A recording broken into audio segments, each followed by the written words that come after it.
오전에 목사님 우리에게 주신 말씀의 제목이 뭐였죠?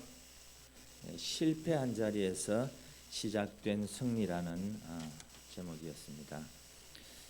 우리가 그 인생을 살면서 이 패배라는 말을 쓰는 건 어떤 대결을 벌였을 때 실패한 경우를 말하고, 실패는 이제 갖가지 그보다 더 폭넓게 자기 자신과의 어떤 문제도 이렇게 다 포함이 되는데, 어쩌면 오늘 오전에 했던 그 설교의 제목, 실패한 자리에서 시작된 승리, 이게 오늘 본문하고 더 잘 어울리는 또 제목 같기도 합니다.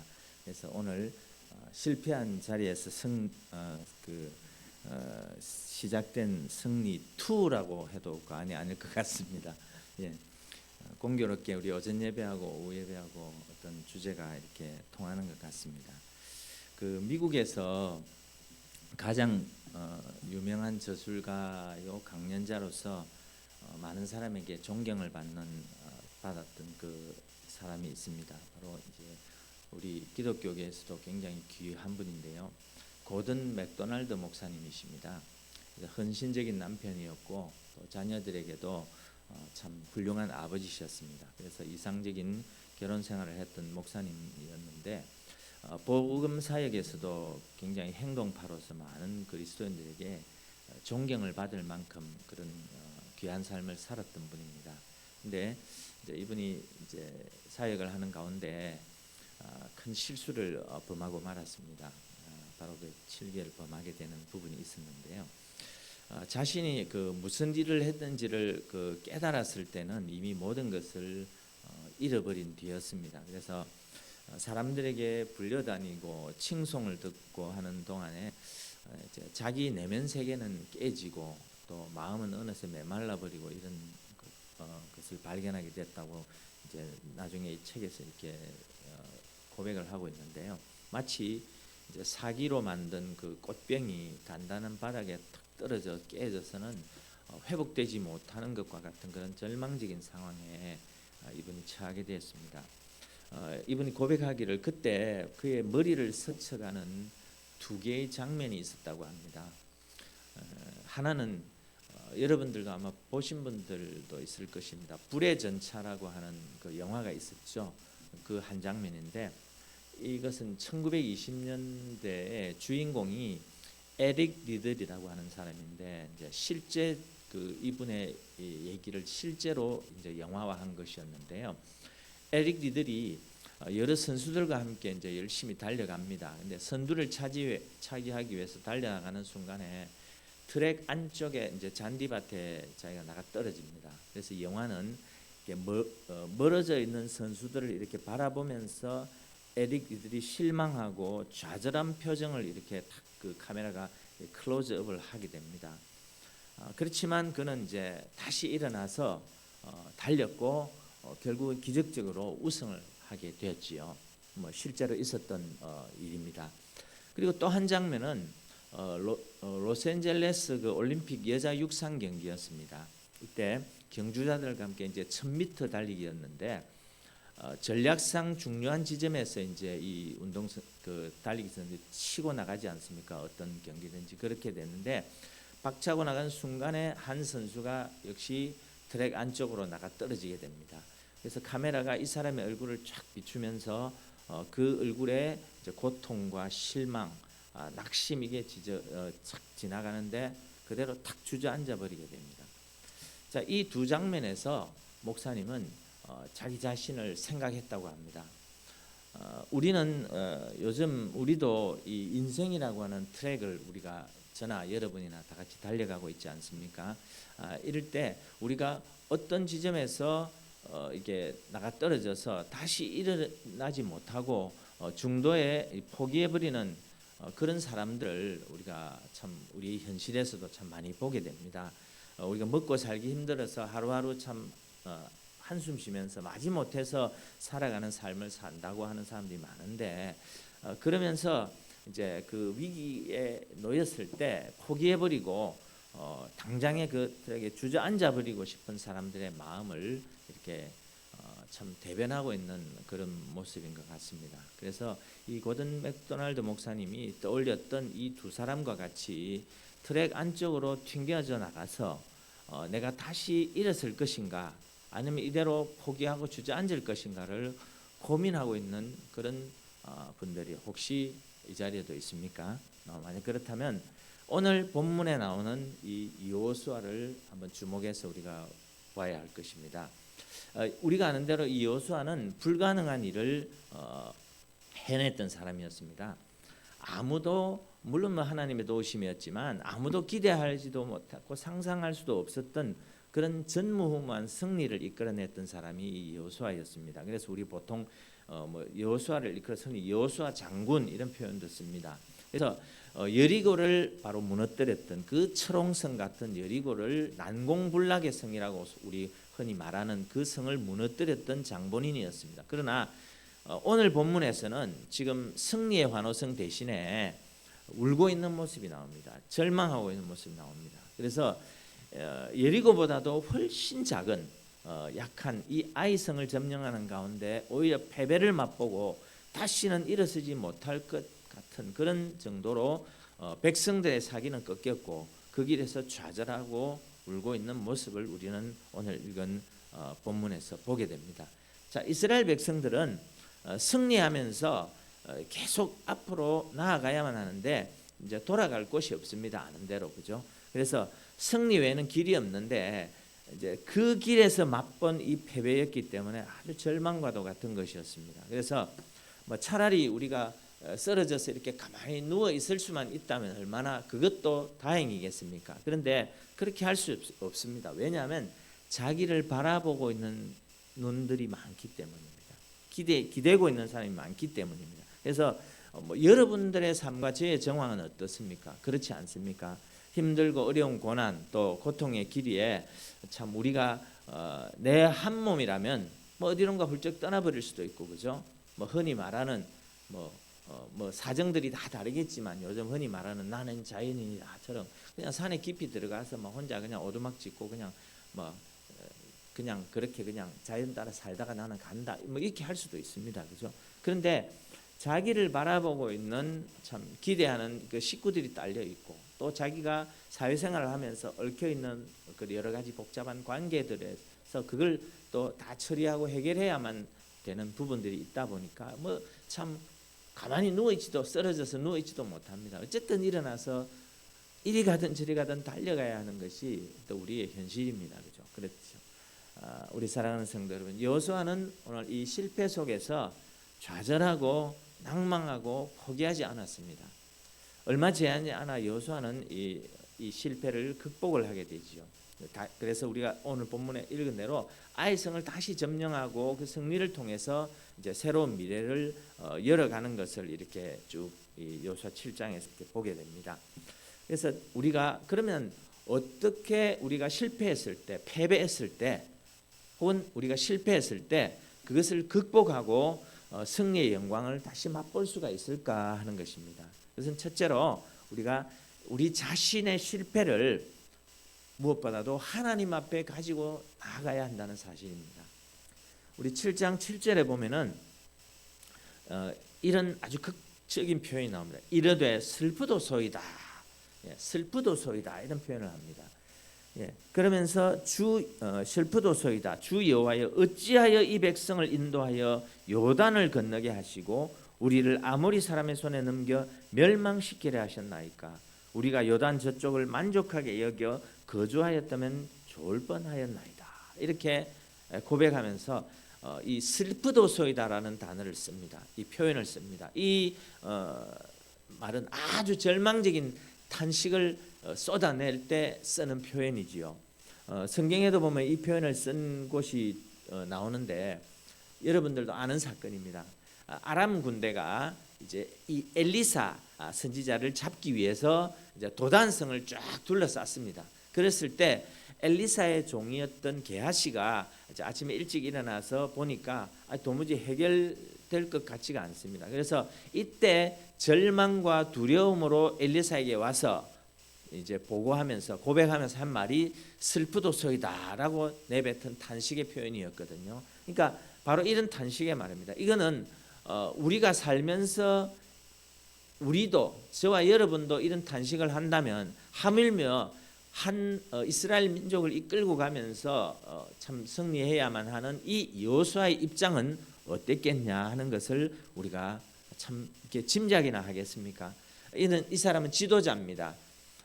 만약 실패한다면 어쩌면은 다시 일어설 수 있는 기회가 없을지도 모릅니다. 그런 당시에 또 전쟁이 지면 끝장나는 겁니다.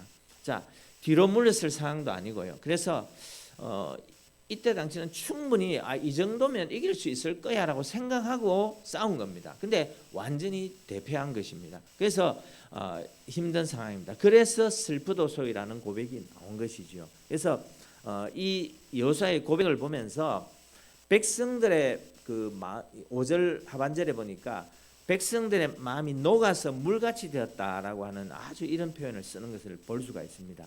그래서 우리가 여호수아가 볼 때 이 여리고성을 무너뜨렸던 그 사기와 그 군사력이라고 한다면 아이성 정도는 뭐 공교롭게도 이름도 우리가 받아들이는 애 어른하는 아이처럼 뭐 조그만 성처럼 느껴질 정도로 이름조차도 아이성입니다.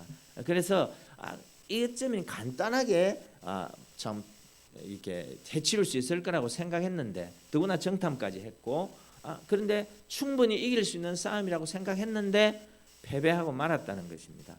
그래서 6절에서 보니까 이제 이 여호수아가 옷을 찢고 이런 표현이 나옵니다. 그래서 옷을 찢고 이스라엘 장로들과 함께 여호와의 궤 앞에서 땅에 엎드려 머리에 티끌을 물었었다는 모습이 나오게 됩니다. 그래서 그는 패배했다는 소식을 듣는 즉시 바로 장로들과 함께 옷을 찢었다 이 표현이 나옵니다. 물론 패배했다는 소식을 들었을 때 뭐 어떻게 보면은 원인을 분석하고 뭐 대책을 세우고 뭐 도대체 왜 우리가 진 거야? 뭐 물자가 제대로 공급이 안 된 거야? 아니면 우리 중에 무슨 배신자가 있었어? 뭐 이렇게 그걸 따질 수 있었지만 그렇게 하지 않고 먼저 옷을 찢는 모습을 보게 됩니다. 그러면서 여호와의 궤 앞에 나와서 땅에 엎드려 티끌을 뒤집어 쓰고 이제 기도했다는 모습을 우리가 보게 됩니다. 그러니까 바로 이 실패 가운데서도 여호수아는 제일 먼저 하나님 앞에 나왔다는 사실입니다. 하나님 앞에 문제를 갖고 나왔다는 사실입니다. 그래서 그가 생각한 것은 어쩌면은 그의 심리가 상세하게 묘사는 되어 있지 않을지라도 어쩌면은 그 순간에 패배했다는 소식을 접하는 순간에 이거는 하나님 앞에 가지고 나오면 안 되겠구나라는 그 생각을 번개같이 했는지도 모릅니다. 그래서 하나님 외에는 정말 아무 도움이 안 되겠구나 하는 생각을 하면서 하나님께만 모든 해답이 있고 하나님께만 분명한 승리가 있음을 확신했기 때문에 그가 이렇게 하나님 앞에 옷을 찢고 나왔던 모습을 우리가 본문을 통해 보게 됩니다. 자, 모세가 죽고 이제 여호수아가 후계자로 지명받을 때 모세가 이제 사라지게 되고 후계자로 지명받을 때 지금과 같은 이 두려움과 좌절을 겪었지만 그때 역시 자기를 찾아주시고 또 용기를 주시고 또 다시 걸을 수 있게 해주셨던 분은 역시 하나님밖에 없었던 것입니다. 그래서 모든 문제의 해결이 하나님께 있다는 것을 그는 다시금 신뢰하고 나아가고 있었던 것입니다. 우리가 아는 대로 여호수아는 모세를 따라다녔던 사람입니다. 그래서 모세가 이스라엘 백성들을 특별히 이제 어떤 그 과정들이 참 많았지만 우리가 좀 어찌 보면 기억에 남는 부분을 하나 이렇게 유추해 본다면 모세가 이스라엘 백성들을 이끌고 광야를 지나다가 물이 떨어졌습니다. 그죠? 그래서 3일이 지났습니다. 자, 3일 동안 우리가 말이 쉬워서 3일이지 여러분 물이 떨어져서 3일 동안 물을 못 마셨다 했을 때 우리가 보통 뭐 몇 시간만 물 못 마셔도 입이 마르고 저도 지금 입이 좀 마르네요. 예, 살 것 같습니다. 역시. 자, 이랬는데 3일 동안 물을 못 마셨다. 여러분, 우리는 상상이 안 갈 겁니다. 왜냐하면 우리는 작정하고 금식하고 기도할 때 빼고는 그러니까 금식 기도는 아니구나. 그럼 뭡니까? 뭐죠? 단식. 예, 단식 기도할 때 빼고는 그래도 금식 기도도 물은 마셨습니다. 그죠? 그런데 생수는 마시고 하잖아요. 근데 단식을 할 경우는 물도 안 마시니까 모든 걸 끊고 하니까 한 3일 동안 물도 안 마시고 그것도 더구나 그 많은 그 회중들이 그 군중들이 그렇게 했다. 참 얼마나 힘들었겠습니까? 근데 드디어 물을 발견했습니다. 그래서 이야 너무 기분이 좋았겠죠. 요즘 말로 기분이 째졌을 겁니다. 그래서 막 달려가서 물을 벌컥벌컥 마시는데 어땠어요? 물이 써서 막 토해내고 막 구토가 나고 막 이럽니다. 그랬을 때 갑자기 물이 있는데도 물을 마실 수 없는 상황을 맞이했을 때 그 이스라엘 백성들이 원성이 모세를 향해서 집중되었습니다. 이때 모세가 이제 대처를 제대로 잘못하면 당장의 이 성난 회중들에 의해서 몰매 맞아 죽을 판입니다. 지금 그때 모세가 하나님께 부르짖습니다. 그때 하나님께서 어떻게 하십니까? 한 나무를 지시하십니다. 그죠? 그러면서 이제 그 나무를 그 물에 던져라고 가지를 꺾어서 던져라고 하는데 어찌 보면 굉장히 황당한 하나님의 주문입니다. 그죠? 하나님의 응답입니다. 뭐 그래도 모세는 그 지시를 따라 그대로 했습니다. 그러면서 마시라 이렇게 말합니다. 자, 이때 마셨는데 만약에 아무 변화가 없다 그러면 더 이제 뒤집어질 판입니다. 근데 마시니 앞에 그게 거짓말처럼 싹 사라지고 아주 단물이 되었습니다. 그래서 마라의 쓴 물을 단물로 바꿨다. 우리 잘 알고 있는 성경의 내용입니다. 자, 이때 환호하면서 이것을 여호수아가 곁에서 지켜보고 다 지냈던 것입니다. 그래서 여호수아는 우리가 생각할 때 도저히 이거는 해결할 수 없는 문제, 상식적으로도 해결할 수 없고 어떤 상황에도 해결 못하는 것도 하나님은 희한하게 하시더라는 것을 모세를 따라 참 이렇게 수용들면서 다 보았던 사람이 이 여호수아였습니다. 그래서 하나님의 도우심만 있다면 이거는 해결될 수 있어라는 확신이 있었기 때문에 그렇게 할 수 있었다는 것입니다. 사랑하는 우리 성도 여러분, 우리가 인생길을 살아가면서도 걸어가면서도 이런 일을 참 많이 당합니다. 될 것 같아서 이 정도면 충분하다 싶어서 어쩌면 투자하고 또 사업을 시작합니다. 그리고 직장을 가지고 또 진행을 해 나가는데 또 사람들과의 관계를 맺어가면서 이렇게 진행을 하는데 갑자기 쫙 막히는 상황이 오면서 황당한 일들이 우리에게 일어날 때가 있습니다. 여러분들 이때 어떻게 하십니까? 전혀 예상을 못했어요.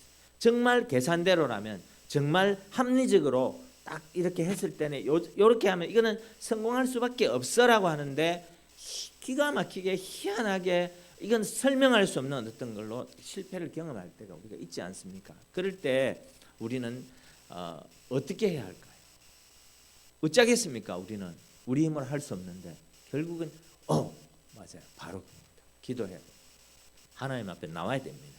이 방법밖에 없습니다. 그래서 우리가 어떻게 보면 뭐 사업을 하다가 뭐 여기에 사업하다가 뭐 실패하시고 뭐 그 하신 분이 있으시죠, 그죠? 양모 분이라고 있으시죠? 예. 그런 경험 하셨다 했잖아요, 그죠? 그럴 때 참 우리가 이렇게 다 해보지만은 그 조그만 그 구멍을 막지 못해서 이제 실패하는 이런 경우를 우리가 주변에서 보고 우리도 경험을 합니다. 이럴 때 우리는 결국은 우리가 해결하지 못하고 우리가 할 수 있는 것은 하나님 앞에 이 문제를 갖고 갈 수밖에 없다는 것. 하나님 앞에 놓고 하나님 어찌해야 되겠습니까 하고 놓을 수밖에 없다는 사실입니다.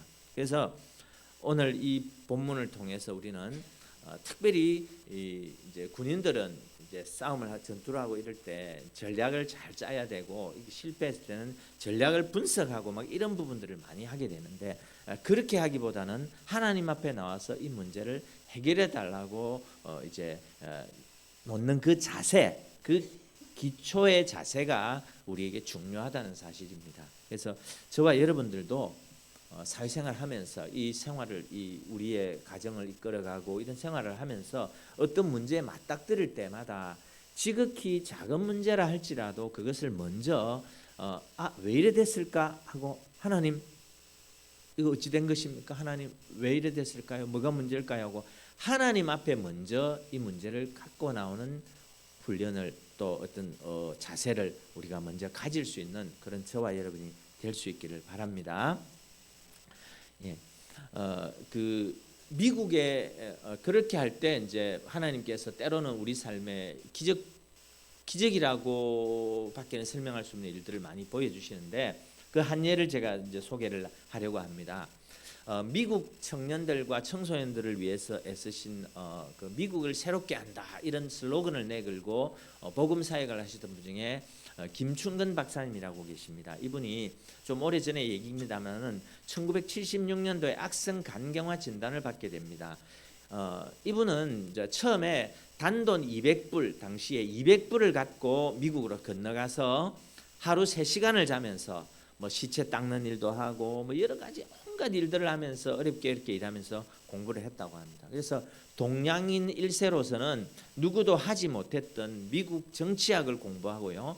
108대 1이라는 경쟁률을 뚫고 페퍼다인 대학의 조교수가 되었습니다. 그래서 이게 4년 만에 또 최우수 교직원상, 교수상도 받았고 그의 앞길이 이제 탄탄대로처럼 쫙 놓여져 있는 것만 같았고 또 그의 생활은 당연히 그래 되니까 안정적으로 이렇게 들어갔을 때였습니다. 그때 당시 나이가 37세였다고 합니다.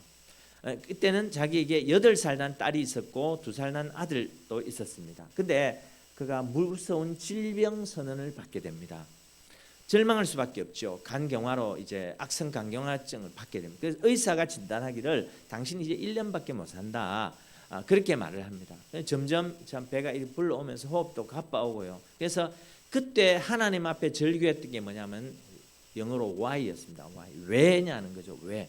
why me? 왜 하필이면 납니까? 라는 것이 그의 고백이었다는 것입니다.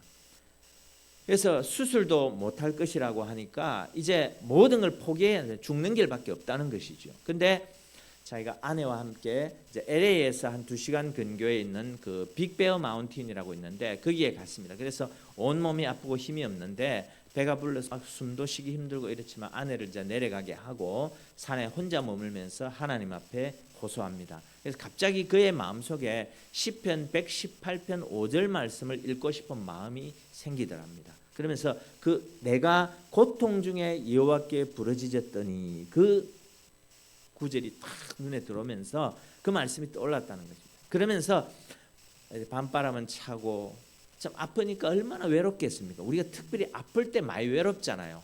그죠? 서럽고 그죠? 아파본 사람 알죠? 아프면 서럽고 외롭고 그래요. 근데 참 그 절규가 얼마나 비참했겠습니까? 그래서 그렇게 절규하기를 한 6일의 시간이 지났다고 합니다. 근데 딱 6일째 되던 날 자기가 이대로 어쩌면 내가 죽을지도 모른다는 그런 딱 생각이 드는데 갑자기 자기도 모르게 자기 입에서 막 그 이제 영어로 그 소리가 나왔다고 해요. 그 내용이 뭐였냐면 내가 내 피 속에 있는 독소 때문에 육체적으로 죽어가는 것은 사실이지만 진정 내 영혼 속에 있는 독소 때문에 죽어가는 줄을 너는 모르는구나. 이런 말이 자기가 영어로 튀어나오더래요. 그러면서 순간 진정한 자신의 모습을 살펴볼 수 있게 되었다고 하는 것입니다. 이 박사님은 굉장히 신앙이 좋았어요. 그리고 교회를 잘 섬겼던 분이고 정말 하나님을 사랑했던 분이거든요. 뭐 자타가 공인할 정도였습니다. 근데 그동안 자신이 하나님께 나아갔던 모습이 하나님 편에서 봤을 때는 이거 허상이었구나 하는 것을 보면서 위선이고 거짓이었다는 것을 자기가 발견하게 되더라는 것입니다. 그러면서 그는 하나님 앞에 진실로 회개했다는 것입니다. 그러면서 하나님 제가 죄인입니다 라고 고백하면서 회개하고 하나님의 앞에 탁 엎드렸는데 그때 하나님께서 음성을 명확하게 들려주셨는데 뭐라고 하시냐면 내가 치료하겠다. 내가 치료하겠다. 딱 이렇게 2번을 딱 말씀을 하시더랍니다. 그래서 그는 확신을 가지고 아픈 몸을 이끌고 이제 산에서 내려왔습니다. 그래서 뭐 내려와서 주위에 산에서의 경험을 얘기하니까 전부 다 뭐 돌았다고 하는 거예요. 그리고 뭐 마음이 허하고 이러니까 헛소리 들은 거고 뭐 헛소리 하는 거라고 다 그렇게 치부하더랍니다. 근데 이제 병원에도 가지 않고 자기가 자연요법을 하면서 이제 기도하기 시작했다고 합니다. 그런데 점점 더 몸이 이렇게 가벼워지고 좋아지는 것을 느꼈다고요. 그러면서 이제 그 1년 만에 이제 완전히 나았다는 것입니다. 그래서 그분이 이제 알래스카 그 대학의 교수로 계시면서 계속해서 이제 미국의 많은 젊은이들에게 영적으로 각성시키는 그런 일들을 계속적으로 하시고 그 이후로 미국 본토에서 계속 사역을 하셨는데 제가 알기로는 작년 3월에 아마 하나님의 부름을 받고 천국으로 가신 걸로 알고 있습니다. 자, 어쨌든 우리가 이런 부분들을 보면서 참 인간의 힘으로 내 능력으로 내 힘으로는 안 되지만 뭐 어디 이 김충근 박사님 뿐이겠습니까? 우리 주위에도 참 이런 절망적인 상황 속에서 하나님 앞에서 하나님께서 해결해 주셔서 해결된 사람들이 얼마나 많습니까? 그게 단지 지금 나에게 일어나지 않았는지는 모르지만 그러나 적어도 내가 알고 있는 누군가에게 일어났던 일로서 우리는 보고 듣고 있습니다. 직접적이든 간접적이든 말입니다. 어쨌든 그렇습니다. 여러분 오늘 우리가 어떤 문제를 만났을 때 이걸 분석하고 물론 그것도 현실적으로 필요할 때가 있습니다만은 그러나 가장 우선적인 것은 하나님 앞에 이 문제를 들고 나와야 된다는 것입니다. 뭐 어떻게 보면 추상적일 수도 있고 보이지 않는 어떤 믿고 하나님께 맡기기 너무 뭐 막연하지 않느냐 그렇게 생각할 수도 있습니다. 그러나 우리가 하나님께서는 특별히 믿는 우리에게는 당신의 백성, 자신의 백성에게는 자기의 백성에게는 한 사람 한 사람을 향한 하나님의 고유한 뜻이 있습니다. 그리고 그 사람을 향한 인생의 설계도가 다 다릅니다. 그래서 오직 그 문제를 하나님 앞에 갖고 나갈 때만이 해결되는 나를 향한 하나님의 방식이 있습니다. 방법이 있다는 것입니다. 그래서 오늘 여러분이 이런 문제 때문에 혹시 고민하고 계신다면 하나님께는 사실 그게 아무 문제가 안 됩니다. 단지 내 입장에서 그 문제가 커 보일 뿐이지 하나님께는 무슨 문제가 있겠습니까? 그래서 그분께 그 하나님께 우리의 하나님께 나의 하나님께 그 문제를 가지고 나아갈 수 있기를 바랍니다. 그리고 매달리셔야 합니다. 그래서 참 사랑의 하나님 그분이 저와 여러분의 문제를 해결해 줄 줄로 믿습니다. 우리는 이러한 믿음으로 나아가야 할 줄로 믿습니다. 자, 두 번째로 이렇게 여호수아가 실패를 승리로 바꿀 수 있던 것은 이제 하나님 앞에 서고 그리고 하나님 앞에서 그 실패의 원인을 제대로 찾아냈기 때문입니다. 자, 일반적으로 학자들의 글에 의하면은 사람이 자기의 문제를 어떤 지적으로나 어떤 경험적으로 해결하려고 몸부림치게 될 때는 몸부림치면 칠수록 자기 논리 속에 빠지는 경우가 많다고 합니다.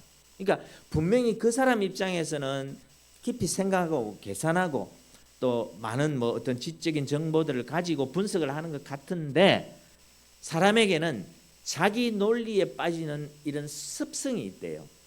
그러니까 저는 이걸 묵상하면서 어떤 생각을 했냐면은 우리 뭐 제가 가끔씩 얘기를 합니다만 우리가 그 기독교인들 중에서도 정치에서 그죠 좌측에 좀 막 기울어진 사람이 있고 우측에 기울어진 사람이 있잖아요. 그래서 왜 똑같은 성경을 보고 해석을 하면서도 왜 한쪽은 이렇게 해석하고 영좌로 해석하고 한쪽은 영우로 해석을 할까라는 부분을 볼 때 그 사람들 나름대로는 또 우리 자신 나름대로는 나름대로의 성경적 근거와 원리를 가지고 해석을 해요. 근데 결과가 너무 달라요. 그러니까 이것이 어쩌면은 이 보통 일반 사회 학자들이 얘기하는 사람들은 어떤 문제를 분석하고 이렇게 해놓을 때 자기 논리라고 하는 자기 논리 속에 빠지는 경향이 있다는 이 부분에 해당이 될 수도 있겠구나라는 생각을 해봅니다. 왜냐하면 같은 그리스도인으로서 너무 다른 극과 극의 어떤 그것을 주장하게 될 때 우리는 헷갈리잖아요, 그죠? 왜 하나님 말씀은 하나인데 왜 이게 다르게 이렇게 그것도 극과 극으로 해석이 되어질까라고 했을 때 자기 논리 속에 빠지기 때문에 자기가 말하자면 우리 흔히 말하잖아요. 뭐 얘기만 실컷 하면은 그 사람은 자기가 뭐 하고 싶은 대로 듣고 싶은 대로 듣는다. 그 말을 합니다. 여러분 아시죠? 예. 분명히 나는 이렇게 객관적이라고 막 열변을 토했어. 근데 그 사람은 들으면서 안 들은 게 아니에요. 들었는데 자기 식으로 자기가 듣고 싶은 대로 듣는 거예요. 그러니까 그 주장을 하고 표현을 하는 사람의 그 의도를 객관적으로 파악하지 못하고 자기 논리 속에 빠져서 자기 진영의 논리 속에 빠져 있다는 것입니다. 그래서 그렇기 때문에 여호수아도 마찬가지고 저와 여러분도 마찬가지고 우리가 자기 논리로는 문제의 답을 하나님이 원하시는 답을 찾아내지 못할 수 있다는 사실입니다. 그래서 우리는 우리 자신의 문제를 하나님께 가지고 와서 하나님께서 지적해 주시고 찾아내 주시고 깨닫게 해 주시기를 기다려야 한다는 것입니다. 그래서 하나님 앞에서 기다렸습니다. 그러면서 여호수아가 하나님 앞에 이 원인을 찾게 해달라고 했을 때 하나님께서 어떻게 하셨습니까? 11절에 말씀하신 것 우리가 읽었습니다마는 이렇게 말씀합니다. 같이 한번 읽어볼까요? 11절 말씀 시작.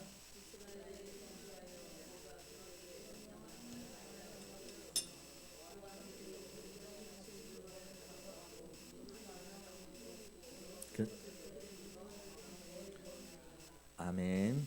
자, 하나님의 지적이 참 재밌습니다. 뭐냐면 아간이라고 말씀하지 않으시고 뭐라고 했습니까?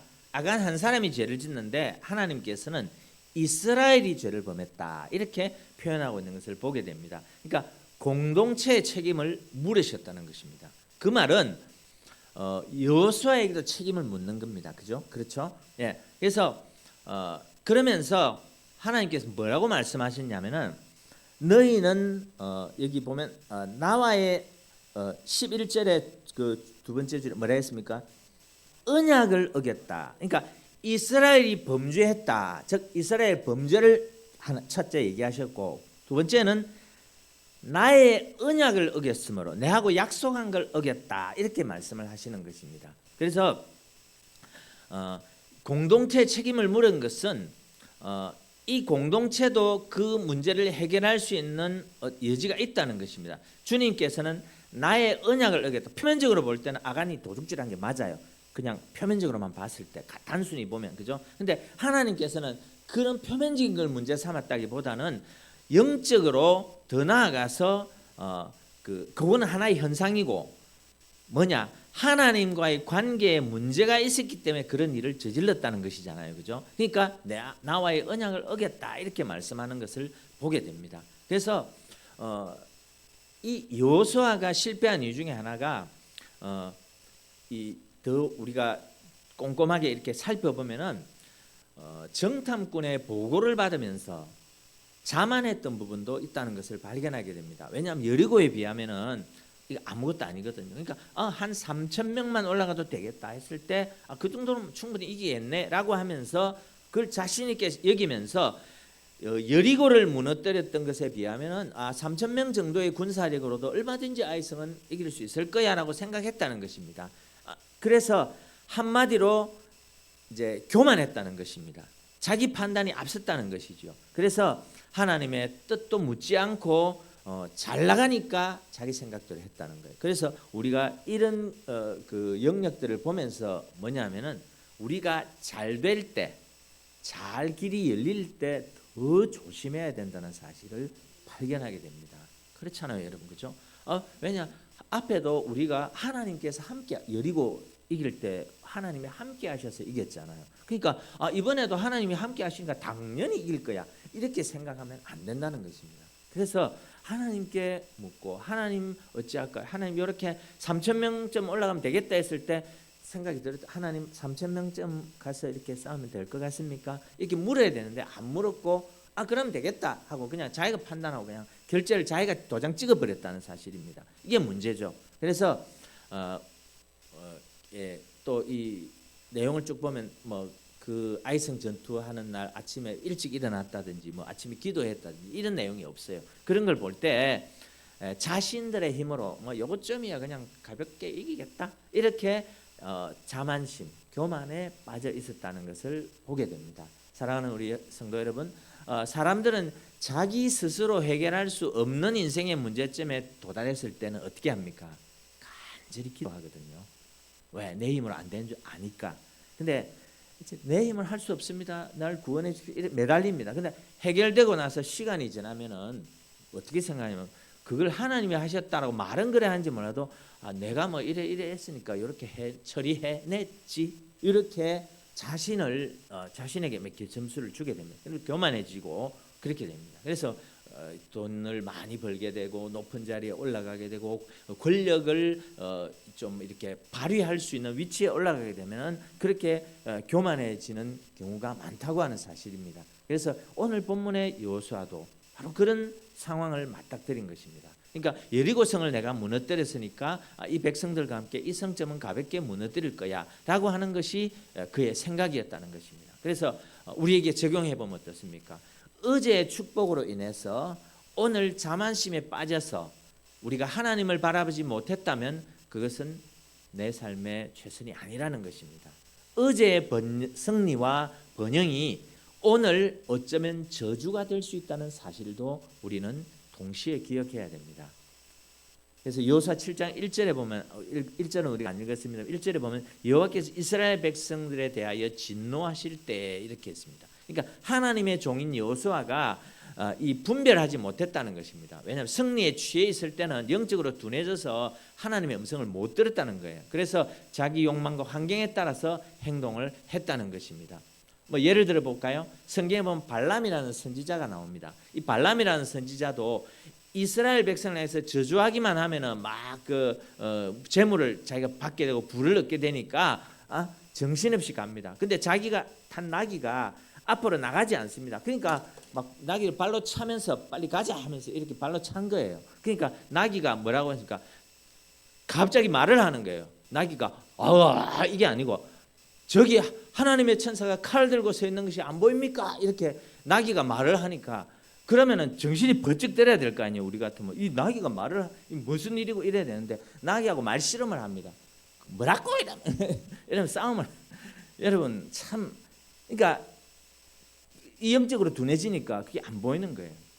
너무나 확연한 하나님의 뜻을 분별을 못하는 거예요. 어떻게 보면 그 미물이라고 할 수 있는 이 짐승도 그걸 알아채는데 그래서 우리가 때로는 짐승도 못하다는 그 말이 좀 심하다는 말이라고 하지만 그게 맞는 때가 참 많다는 것을 저도 스스로 느낄 때가 참 많습니다. 내가 저 개반도 못하구나. 좀 죄송합니다. 이상한 욕같이 들리죠.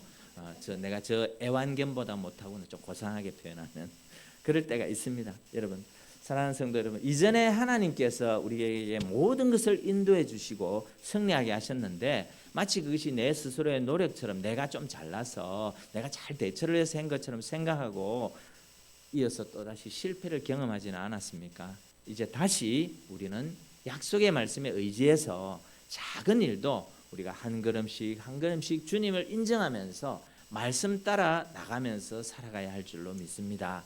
자, 어제의 승리를 위해서 우리가 최선을 다해서 하나님 앞에 기도하고 하나님의 뜻을 따라갔던 것처럼 오늘 내가 쉽게 요것쯤이야 간단하게 할 수 있지라고 하는 그런 일도 하나님 앞에 있는 것처럼 하나님 앞에서 하는 것처럼 우리가 하나님을 의지하고 나갈 수 있는 그런 저와 여러분 될 수 있기를 바랍니다. 사랑하는 성도 여러분, 오늘의 고통과 절망 참 그런 패배가 있지만 그것을 통해서 지금까지 내 삶은 하나님의 인도하심이었다는 것을 깨달을 수만 있다면 그리고 내 힘이 아닌 하나님의 도우심으로 내가 여기까지 왔지라고 하는 사실을 고백할 수 있는 저와 여러분이라면 우리의 고통은 지금 내 고통은 훨씬 더 크고 놀라운 승리를 위한 기초가 된다는 사실을 믿으실 수 있는 저와 여러분 되시기를 바랍니다. 진심으로 하나님을 의지할 때 이제 우리의 패망과 절망과 그런 자리에서 우리는 벗어나게 될 줄로 믿습니다. 하나님의 음성을 듣기 위해서 나의 모든 것을 내려놓고 주님 보좌 앞으로 나아가서 승리를 얻는 그런 축복의 삶을 살게 되는 그런 저와 여러분이 될 수 있기를 바랍니다. 말씀을 정리합니다. 과거의 실패는 참 우리에게 귀중한 교훈을 줍니다. 실패가 비굴한 어떤 요인이 되어서는 안 됩니다. 그리고 오늘날 우리로 하여금 주님의 일을 하는데 내가 옛날에 그때 실패했지 이게 이렇게 해서 우리가 주님의 일을 하는데 우리를 위축되게 하는 요소가 되어서도 안 됩니다. 오히려 그 실패를 통해서 우리는 놀라운 교훈을 얻어야만 합니다. 그래서 이 실패가 내 삶에 진심으로 유익하게 해야만 합니다. 그래서 하나님의 그 주시는 복을 지속적이고 변함없이 누리는 통로가 되게 해야 할 줄로 믿습니다. 저와 여러분의 인생을 살아가면서 가장 우리에게 소중한 것은 무엇입니까? 그것은 하나님을 만나는 것입니다. 하나님을 발견하는 것입니다. 그래서 시편 119편 71절에 시편 기자는 고난당한 것이 내게 유익이라 이로 인하여 내가 주의 율례를 배우게 되었나이다 이렇게 했습니다. 그래서 우리가 아이성에서 패배할 때까지 여호수아는 패배를 모르는 인생이었어요. 특별히 우리 가운데는 그런 분이 거의 없다고 보지만 이게 참 사람이 많이 모인 교회들 보면은 잘 나가는 세상적으로도 잘 나가는 사람들이 많다 보니까 거의 실패 없이 또 이렇게 가정에 그걸 잘 이어받아서 이렇게 하는 사람들은 이 패배의 쓴맛을 못 봤기 때문에 굉장히 위험한 경우가 많습니다. 그래서 오히려 우리들은 또 어차피 우리는 그만한 재력이 없으니까 또 우리가 우스갯소리로라도 위로받을 수 있는 것은 실패를 통해서 하나님이 나를 좌절케 하시는 것이 아니라 그 실패 속에서 하나님의 언약, 변치 않는 약속을 말씀해 주시기 위해서 오히려 나를 이렇게 다루어 가시는구나 라고 오히려 우리는 승승장구하는 그들보다 훨씬 더 내가 이거 살맛나는 인생이야 이렇게 우리가 해석하고 또 우리에게 적용할 수 있는 그런 저와 여러분 될 수 있기를 바랍니다. 오늘날 시대가 너무 물질 만능주의고 그렇게 하다 보니까 그쪽으로 너무 가치관들이 흘러가서 우리가 마치 그렇게 없으면 다 앞으로 미래에 어떻게 잘못될 것 같이 이런 분위기인데 우리가 하나님의 언약의 말씀, 약속의 말씀 잘 붙들고 우리가 하나님 앞에 또 고난과 어려움이 있다 할지라도 변치 않는 약속의 말씀. 그래서 언약을 어겼다 이런데 하나님과 나와 맺은 언약은 무엇인가? 내게 주신 약속의 말씀은 무엇인가?